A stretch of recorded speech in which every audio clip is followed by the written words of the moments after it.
Hello friends, welcome back in TYBA class in the subject of International Trade Theory and Practice अर्थात तृतीय वर्ष कला वर्गाच्या विशेष विषय आंतरराष्ट्रीय व्यापार सिद्धांत आणि व्यवहार या व्याख्यानामध्ये आपलं मनापासून स्वागत. मित्रहो, आज आपण आपल्या S4 विषयाच्या दुसऱ्या प्रकरणाला सुरुवात करणार आहोत. पहिल्या प्रकरणामध्ये आपण आंतरराष्ट्रीय व्यापाराच्या संदर्भातली ज्या पद्धतीने जगामध्ये सुरुवात झालेली आहे त्याची बेसिक अशी इन्फॉर्मेशन आपण अभ्यासली आहे. आजच्या व्याख्यानामध्ये आपण आंतरराष्ट्रीय व्यापाराचे सिद्धांत आणि विदेशी व्यापाराचं धोरण या दुसऱ्या प्रकरणाला सुरुवात करणार आहोत. यामध्ये आपण आंतरराष्ट्रीय व्यापाराचे जे सिद्धांत आहेत त्याची गरज काय आहे, ते कोणी मांडले, सनातनी आणि आधुनिक व्यापाराचे सिद्धांत कोणते आहेत या संदर्भात या प्रकरणामध्ये आपण अभ्यास करणार आहोत. त्याबरोबरच विदेशी व्यापाराचं धोरण म्हणजे काय, विदेशी व्यापाराच्या संदर्भामध्ये दोन प्रकारचे विचार प्रवाह जगामध्ये आंतरराष्ट्रीय व्यापाराच्या संदर्भामध्ये आहेत. त्यामध्ये एक विचार प्रवाह आहे मुक्त व्यापार धोरण असावं आणि दुसरा विचार प्रवाह आहे संरक्षित व्यापाराचं धोरण असावं. या दोघे धोरणांच्या समर्थनार्थ आणि विरोधार्थ वेगवेगळ्या प्रकारचे जे मुद्दे आहेत त्या मुद्द्यांचं आपण अध्ययन करणार आहोत. मित्रहो, आंतरराष्ट्रीय व्यापाराचे सिद्धांत का पाहतोय आपण, कारण पहिल्या प्रकरणामध्ये आपण आंतरराष्ट्रीय व्यापारातील साम्य आणि भेद या मुद्द्याचा सविस्तर असा आढावा घेतलेला आहे. आपण त्या टॉपिकमध्ये असं अभ्यासलं की आंतरराष्ट्रीय व्यापार आणि अंतर्गत व्यापारामध्ये साम्यांपेक्षा भेद हे जास्त असल्यामुळे आंतरराष्ट्रीय व्यापाराच्या सिद्धांताची आवश्यकता आहे असं तज्ज्ञांचं मत आहे. म्हणून या प्रकरणामध्ये आपण आंतरराष्ट्रीय व्यापाराचे जे सिद्धांत आहेत जुने आणि नवे, ज्याला आपण क्लासिकल आणि निओ क्लासिकल आणि मॉडर्न अशा अर्थतज्ञांच्या दृष्टिकोनातून हे सिद्धांत त्यांनी कसे मांडलेले आहेत आणि त्याच्यातून आंतरराष्ट्रीय व्यापाराची गरज कशी आहे हे सिद्धांताच्या माध्यमातून त्यांनी आपल्याला दिलेली आहे. ते सिद्धांत आपण बघणार आहोत. या सिद्धांतांमध्ये पहिला सिद्धांत जो आहे तो ॲडम स्मिथ यांनी मांडलेला आहे. आपल्याला माहिती आहे की ॲडम स्मिथ हे सनातनवादी अर्थतज्ञांच्या संप्रदायातील अर्थतज्ञ आहेत. ॲडम स्मिथ नंतर त्या सिद्धांताचा पुढचा जो विकास आहे ॲडम स्मिथच्या सिद्धांताचा तो रिकार्डो यांनी केलेला आहे. आणि रिकार्डो नंतर आधुनिक सिद्धांत जो आपण बघणार आहोत आंतरराष्ट्रीय व्यापाराचा, त्या सिद्धांताची मांडणी आपण हेक्चर आणि ओहोलिन या दोन अर्थतज्ञांनी केलेली आहे, हे आपण बघणार आहोत. ॲडम स्मिथ यांनी आंतरराष्ट्रीय व्यापाराचा सिद्धांत मांडण्याच्या अगोदर जगामध्ये आंतरराष्ट्रीय व्यापार हा कसा चालत होता त्याच्या संदर्भातलं विश्लेषण केलं आहे. ॲडम स्मिथच्या मते सुरुवातीला व्यापारवादी विचारसरणी अस्तित्वात होती. त्याला आपण मर्कंटाईल थॉट असं म्हणतो. या मर्कंटाईल थॉटचं मत असं होतं की आंतरराष्ट्रीय व्यापार करायचा असेल आणि त्याच्यातून आपल्या देशाला जास्तीत जास्त धनवान आणि श्रीमंत बनवायचं असेल तर व्यापाराच्या माध्यमातून फक्त आपण निर्यात करायची आणि कमीत कमी आयात करायची. जास्तीत जास्त निर्यात करून जास्तीत जास्त निर्यातीच्या माध्यमातून मोठ्या प्रमाणात उत्पन्न मिळवायचं आणि कमीत कमी आयात केली की म्हणजे आपल्याला कमीत कमी आयातीचं देणं किंवा खर्च करावं लागेल. असं तत्त्व व्यापारवादी विचारवंतांचं आणि व्यापारवादी विचारसरणीवर आधारित असलेल्या व्यापार धोरणाचं असल्यामुळे आंतरराष्ट्रीय व्यापाराचा निकोप असा विकास होऊ शकत नाही. म्हणून या संदर्भामध्ये ॲडम स्मिथने व्यापारवादी धोरणाला नाकारलं आणि त्यांनी खुल्या व्यापाराचं धोरण स्वीकारलं आणि त्या माध्यमातून त्यांनी त्यांच्या सिद्धांताची जी मांडणी केली की एकतर्फी असा व्यापार जगामध्ये होत नाही आणि तो जर झाला तर अनेक देशांवर त्याचे वाईट परिणाम होऊ शकतात. आणि त्यासाठी आंतरराष्ट्रीय व्यापाराचा पहिला सिद्धांत त्यांनी निरपेक्ष खर्च लाभ सिद्धांताच्या माध्यमातून मांडला. ॲडम स्मिथ यांनी खुल्या व्यापाराच्या धोरणाचं समर्थन केलेलं आहे. आजही आपण खुल्या व्यापाराच्या पिरियडमध्ये किंवा खुल्या व्यापाराचं जे धोरण आहे 1991 नंतरचं जे जगाने स्वीकारलेलं आहे, म्हणजे पुन्हा 18व्या शतकामध्ये ॲडम स्मिथने खुल्या व्यापाराच्या धोरणाचा पुरस्कार केला. पुन्हा आपण 21व्या शतकामध्ये खुल्या व्यापाराच्या धोरणाचा स्वीकार करून जागतिकीकरणाच्या माध्यमातून जगामध्ये खुल्या व्यापाराच्या धोरणानुसार आंतरराष्ट्रीय व्यापार हा सुरू आहे. आणि म्हणून या सिद्धांताचा बेस जो आहे, आंतरराष्ट्रीय व्यापाराच्या सिद्धांताचा जो बेस आहे, तो सिद्धांताचा बेस ॲडम स्मिथ यांनी निरपेक्ष खर्च लाभ सिद्धांत याच्या माध्यमातून जगासमोर मांडलेला आहे. त्यांच्या मताप्रमाणे आंतरराष्ट्रीय व्यापार हा विनाकारण होत नाही. त्यामध्ये लाभ असल्याशिवाय, कोणत्याही प्रकारचा आर्थिक लाभ असल्याशिवाय आंतरराष्ट्रीय व्यापार घडून येऊ शकत नाही. मग तो जो लाभ आहे तो लाभ निरपेक्ष खर्च लाभ असा आहे. म्हणजे निरपेक्ष आणि सापेक्ष, ज्याला आपण निरपेक्ष म्हणजे ज्याची तुलना करता येत नाही आणि सापेक्ष म्हणजे ज्याची तुलना करता येते. निरपेक्षला आपण ॲब्सोल्यूट असं म्हणतो आणि सापेक्षला आपण कंपॅरेटिव्ह असं म्हणतो.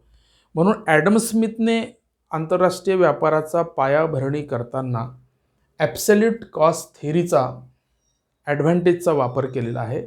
तर याच्या पुढे जाऊन रिकार्डोने या ॲब्सोल्यूट थेअरीच्या सोबतच कंपॅरेटिव्ह कॉस्ट ॲडव्हान्टेज थेअरी, ज्याला तुलनात्मक खर्चाचा लाभाचा सिद्धांत असं म्हटलं गेलं.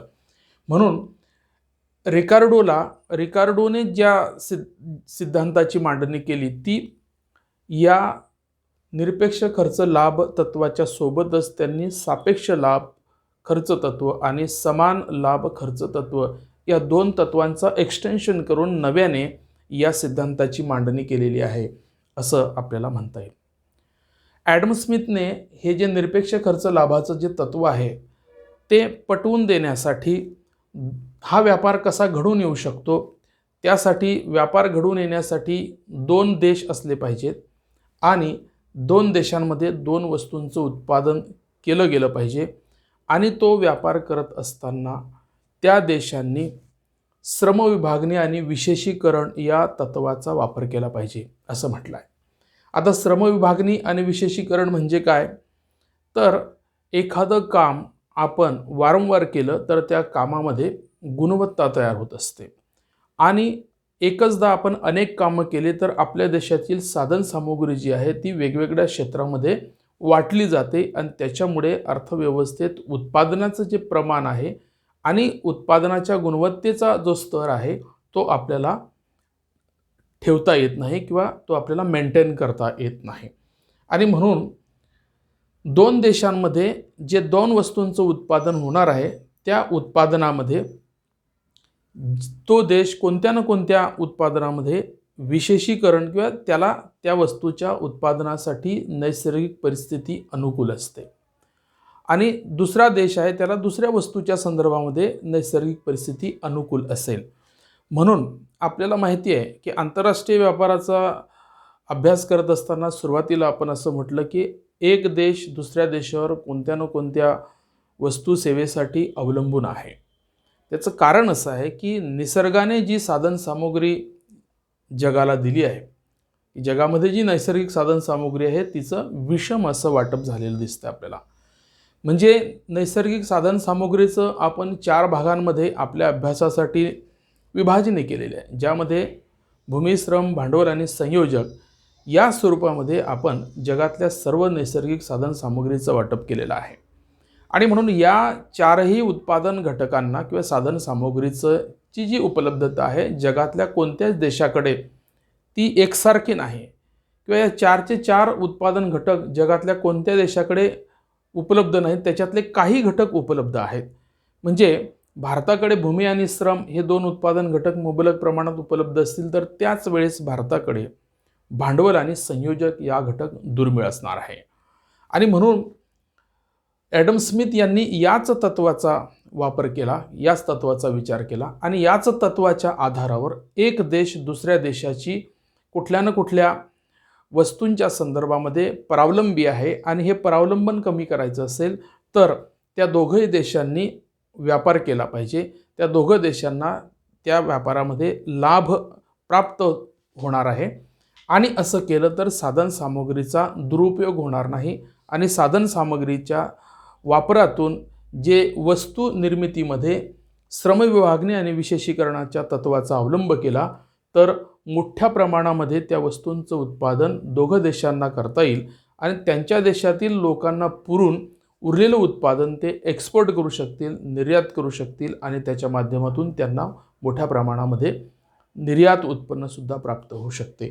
तर या तत्वाची मांडणी करण्यासाठी ॲडम स्मिथने आपल्यासमोर हे उदाहरण दिलेलं आहे, ज्याला निरपेक्ष खर्च लाभाचं उदाहरण आपल्याला म्हणता येईल.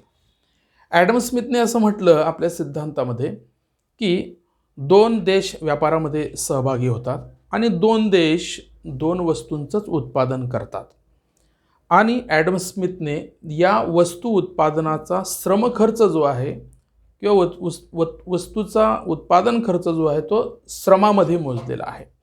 म्हणजे एक दिवस आपण जर कार्य केलं, एक दिवस आपण जर काम केलं, श्रम केले, तर त्या एका दिवसामध्ये कोणत्या वस्तूचं किती प्रमाणात उत्पादन करू शकतो याचं मोजमाप आपण केलेलं आहे, ॲडम स्मिथने केलेलं आहे. म्हणजे उत्पादन खर्चाची मोजणी ॲडम स्मिथने श्रमामध्ये केलेली आहे आणि आपल्याला ही श्रमातली जी मोजणी आहे या एका दिवसाच्या श्रमामध्ये आपण अ देश आणि ब देश असं उदाहरण ॲडम स्मिथने दिलेलं आहे आपल्याला. आता वस्तूचं उत्पादन करण्यासाठी ॲडम स्मिथने दोन प्रकारच्या वस्तू आपल्याला उदाहरणात दिल्या आहे. एक वस्तू आहे दारू आणि दुसरी वस्तू आहे कापड.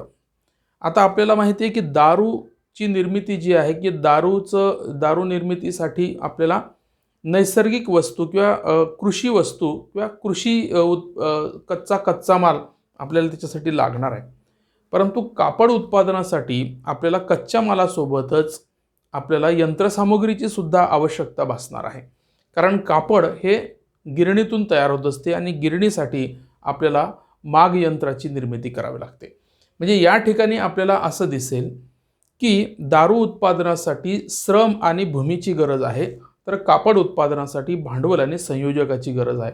म्हणजे अ देश जो आहे या ठिकाणी आपण दोन गोष्टी आधी स्पष्ट करूया की ॲडम स्मिथने आंतरराष्ट्रीय व्यापार घडवून येण्यासाठी दोन देश असावेत असं म्हटलं. त्या दोन देशांमध्ये दोन वस्तूंचं उत्पादन केलं जातं असं म्हटलं. त्यानंतर आंतरराष्ट्रीय व्यापारामध्ये श्रमविभागणी आणि विशेषीकरणाचं तत्व त्या दोन देशांनी पाळलं पाहिजे, तरच आंतरराष्ट्रीय व्यापारामध्ये निरपेक्ष लाभ प्राप्त होणार आहे, निरपेक्ष लाभ तयार होणार आहे. जोपर्यंत निरपेक्ष लाभ या व्यापारामधून या दोन देशांना होत आहे तोपर्यंत या दोन देशांमधला व्यापार हा सुरू राहणार आहे. ज्या दिवशी निरपेक्ष लाभ समाप्त होईल त्या दिवशी या दोन देशातील जो व्यापार आहे तो व्यापार हा संपणार आहे. आणि म्हणून या उदाहरणामध्ये आपण हे PPTमध्ये किंवा या फळ्यावर आपण हे दिलेलं आहे की आपण दोन देश घेतले आहे, अ देश आणि ब देश, आणि त्याच्या समोर आपण एक श्रमदिवस उत्पादनासाठी घेतलेला आहे.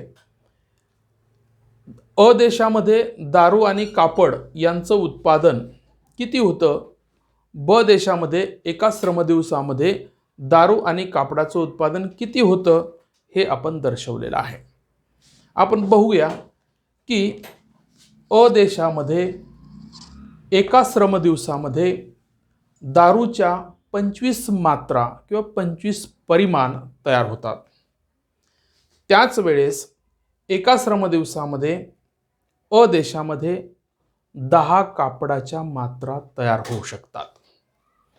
आता आपण ब देशामध्ये दारू आणि कापड या उत्पादनाची काय परिस्थिती आहे त्याच्याकडे लक्ष देऊया.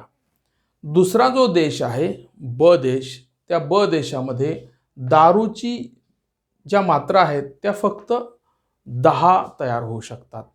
10 दारूचे 10 परिमाण किंवा 10 नग किंवा 10 मात्रा तयार होऊ शकतात. तर ब देशामध्ये कापडाच्या 15 परिमाण मात्रा किंवा नग तयार होऊ शकतात. या आकड्यांवरून आपल्याला असं लक्षात येईल की दारूचं उत्पादनाची तुलना अ आणि ब देशामध्ये जर केली तर दारूची मात्रा जी आहे ती आपल्याला अ देशामध्ये जास्त प्रमाणामध्ये निर्माण होताना दिसते आहे. याचा अर्थ अ देशामध्ये 25 मात्रा दारूच्या एका श्रमदिवसात तयार होतात, तर 10च मात्रा दारूच्या ब देशामध्ये तयार होतात. तर त्याच वेळेस आपण कापडाच्या संदर्भामध्ये जर त्यांची तुलना केली तर अ देशामध्ये कापडाचे फक्त 10 नग तयार होतात, 10 परिमाण तयार होतात. तर त्याच वेळेस ब देशामध्ये एका श्रमदिवसामध्ये 15 मात्रा कापडाच्या तयार होतात. यावरून आपल्याला असं लक्षात येईल की दारू उत्पादनासाठी अ देशाला नैसर्गिक परिस्थिती अनुकूल आहे, परंतु ब देशाला ती प्रतिकूल आहे. कारण ब देशामध्ये दारू निर्माण कमी होते आणि अ देशामध्ये ती चांगली होते किंवा जास्त प्रमाणामध्ये. म्हणजे 25 मात्रा आणि 10 मात्रा हा आपल्याला उत्पादनातील फरक आहे. म्हणजे एका श्रमदिवसामध्ये अ देशामध्ये 25 मात्रा 25 नग दारूचे तयार होतात, परंतु ब देशामध्ये फक्त 10 मात्रा तयार होतात. त्याच वेळेस कापड उत्पादनाच्या संदर्भात यांची तुलना जर केली तर आपल्याला असं दिसेल की अ देशामध्ये फक्त एका श्रमदिवसामध्ये 10 मात्रा कापडाच्या तयार होतात, परंतु ब देशामध्ये 15 मात्रा कापडाच्या तयार होऊ शकतात किंवा 15 परिमाण 15 नग कापडाचे ब देशामध्ये तयार होऊ शकतात. म्हणून मित्रहो, आपल्याला हे लक्षात आलं पाहिजे की ब देशासाठी कापड निर्मितीसाठी परिस्थिती अनुकूल आहे आणि अ देशासाठी दारू निर्मिती तयार करणं किंवा दारू निर्माण करणं अनुकूल आहे. कारण अ देशामध्ये एका दिवसामध्ये 25 नग तयार होतात दारूचे आणि ब देशामध्ये 15 नग कापडाचे तयार होतात. याचा अर्थ अ आणि ब या देशामध्ये जर व्यापार सुरू व्हायचा असेल तर आपल्याला ब देशाने कापडाकडे लक्ष केंद्रित केलं पाहिजे आणि अ देशाने दारूकडे लक्ष केंद्रित केलं पाहिजे. समजा असं जर झालं नाही तर आपल्याला असं आणखी स्पष्ट करता येईल की आधी अ देशामध्ये जेव्हा देशांतर्गत व्यापार होईल आणि ब देशामध्ये जेव्हा देशांतर्गत व्यापार होईल तेव्हा अ देशामध्ये दारूच्या मोबदल्यामध्ये कापडाचे कमी नग मिळतील. म्हणजे दारूचं प्रमाण जास्त आहे आणि कापडाचं उत्पादन कमी आहे.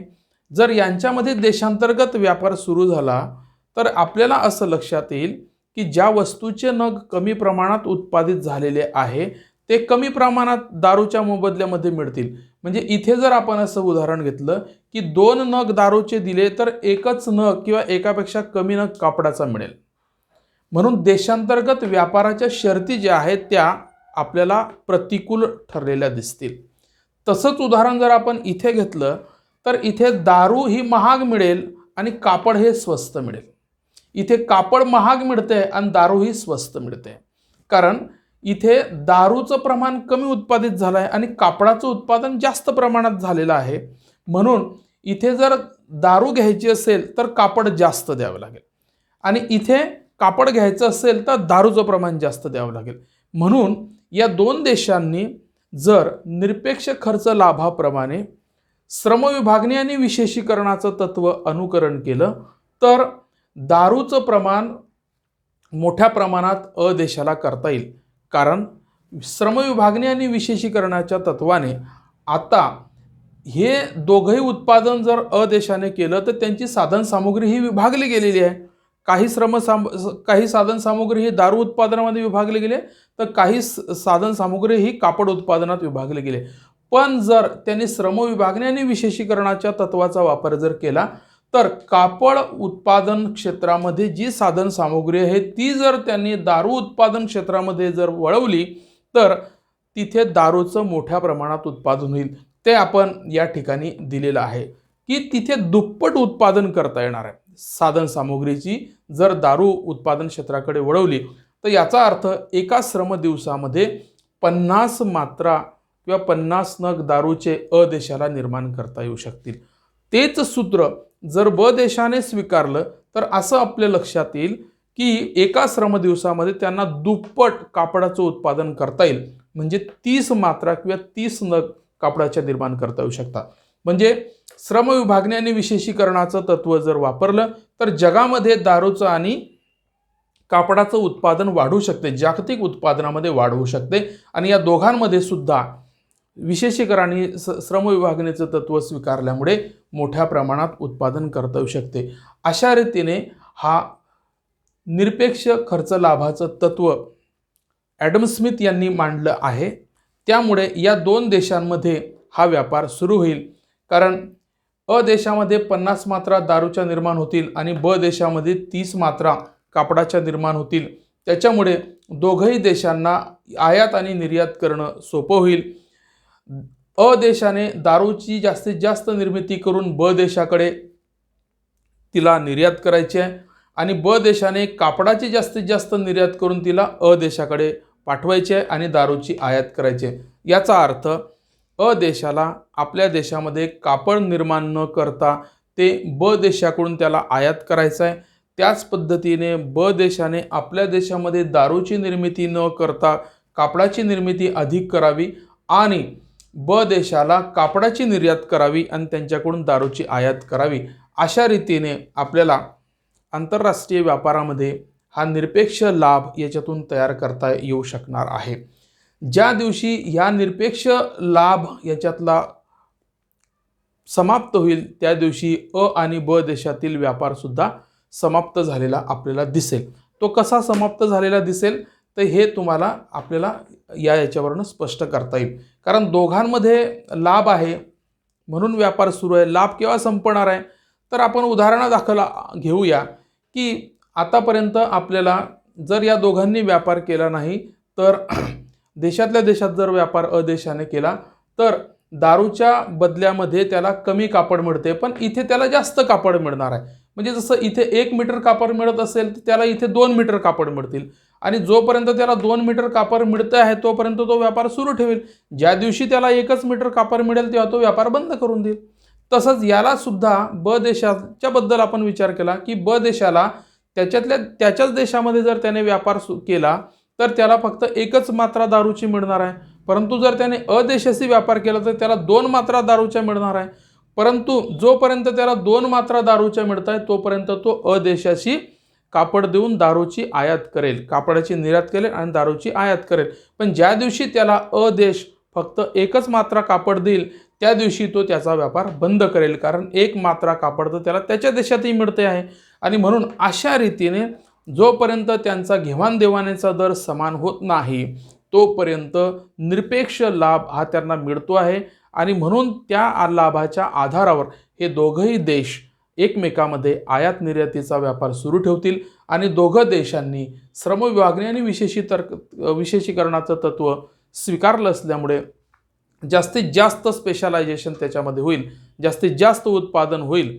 आणि आपल्याला माहिती आहे की श्रम विभागणी आणि विशेषीकरणाच्या तत्वाने जितक्या जास्तीत जास्त उत्पादन होईल तितका उत्पादन खर्च कमी येतो आणि उत्पादन खर्च कमी आला की त्याच्या किमती कमी असतात आणि किमती कमी आल्या की त्याची मागणी जास्त असते आणि त्याची मागणी जास्त असली की त्याचा निर्यात मोठ्या प्रमाणात होतो.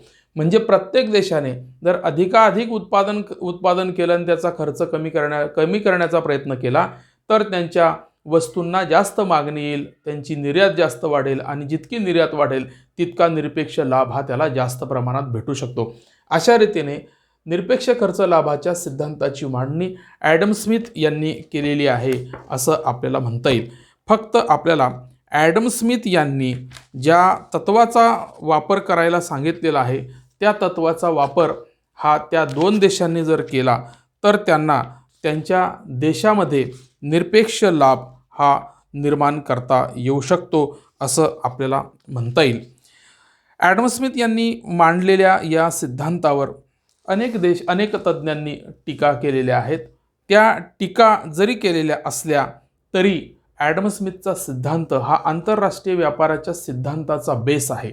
या बेसशिवाय कोणताही नवीन सिद्धांत निर्माण होऊ शकत नाही आणि म्हणून रिकार्डोने सुद्धा आपल्या नवीन सिद्धांतांची मांडणी करत असताना ॲडम स्मिथच्या सिद्धांतालाच समोर ठेवलं आणि त्याच्यामध्ये नवीन तत्वांचा आविष्कार केला. नवीन तत्व म्हणजे ॲडम स्मिथने निरपेक्ष खर्च लाभाचं तत्व मांडलेलं आहे, तसंच रिकार्डोने सापेक्ष खर्च लाभाचं तत्व मांडलेलं आहे आणि समान खर्च लाभाचं तत्व मांडलेलं आहे. फक्त निरपेक्ष लाभाच्या संदर्भामध्ये आपण तुलना करता येत नाही असं आपण म्हटलं आहे. यामध्ये आपण निरपेक्ष लाभ मांडणी करत असताना असं म्हटलं की एखादा देश एखाद्या वस्तूच्या संदर्भामध्ये त्याला अनुकूल आहे उत्पादन करणं. जसं इथे आपण म्हटलं की अ देशाला दारूमध्ये अनुकूलता आहे तर ब देशाला कापडामध्ये अनुकूलता आहे. पण तुलनात्मक खर्च सिद्धांतामध्ये रिकार्डोने असं म्हटलेलं आहे की एखाद्या देशाला या दोघंही उत्पादनामध्ये अनुकूलता असू शकते आणि दुसऱ्या देशाला दोघंही उत्पादनामध्ये प्रतिकूलता असू शकते. असं जरी असलं तरी दोघंही देशांनी श्रमविभागणी आणि विशेषीकरणाच्या तत्वाचा अवलंब केला तरीसुद्धा आंतरराष्ट्रीय व्यापारामध्ये तुलनात्मक लाभ भेटू शकतो आणि जोपर्यंत तुलनात्मक लाभ भेटतो तोपर्यंत आंतरराष्ट्रीय व्यापार घडून येऊ शकतो. म्हणून त्या संदर्भातलं डिटेल्स असं जे आहे ते डिटेल्स आपण रिकार्डोच्या आंतरराष्ट्रीय व्यापाराच्या सिद्धांतामध्ये जेव्हा 3 तत्वांचा अभ्यास करू त्यावेळेस आपण त्याच्यामध्ये त्याचा डिटेल असा अभ्यास करणार आहोत.